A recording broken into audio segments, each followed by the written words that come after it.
না কিছু জন্য ফুলে গাড়ি সাইড হলেও কিন্তু এখনো এগুলো মার্ক করে লাগানো থাকে মার্ক হয়। আসসালামু আলাইকুম, আমি সোহেল চলে এলাম আমার ইউটিউব চ্যানেলে। এখন এসেছি আমি ভুঁই রোদে গাছ আমার পিছনে গাছ লাগানো আছে মা করে এখানে গমগুলো চাষ করেছে, সেইগুলো আমাদের পাশে আমাদের ভুঁই আছে। আমরা কি লাগাচ্ছি দেখো তোমরা। এই আমাদের সরিষা ভুঁই, সরিষার গাছ যা বলি আমরা আঞ্চলিক ভাষায়। তো আমি একটা জিনিস লক্ষ্য করলাম, এই সাইডের সরিষাগুলো উড়ে গেছে, মানে ঝলসে গেছে। কিসের জন্য যে ঝলসেছে এই সাইডের পুরো দেখতে পাচ্ছ তোমরা। বাকি এগুলো ঠিক আছে, সাইডগুলো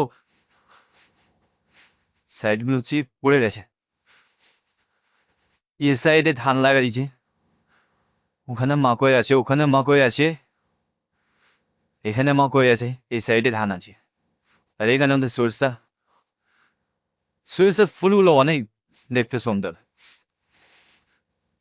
যা বলছেন এখানে মাছ চলে এলা সব হলুদ হলুদ হয়ে আছে।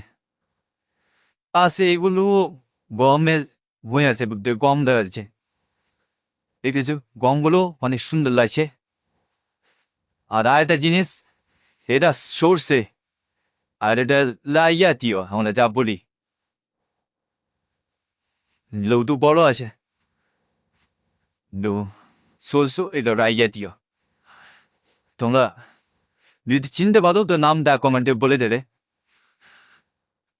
আমার ভিডিও করার উদ্দেশ্য হলো একটাই, আমার এই ইউটিউব চ্যানেলে কালচারি ভিডিও আসবে আজ থেকে, যেগুলা এগুলো ভিডিও ছাড়বো।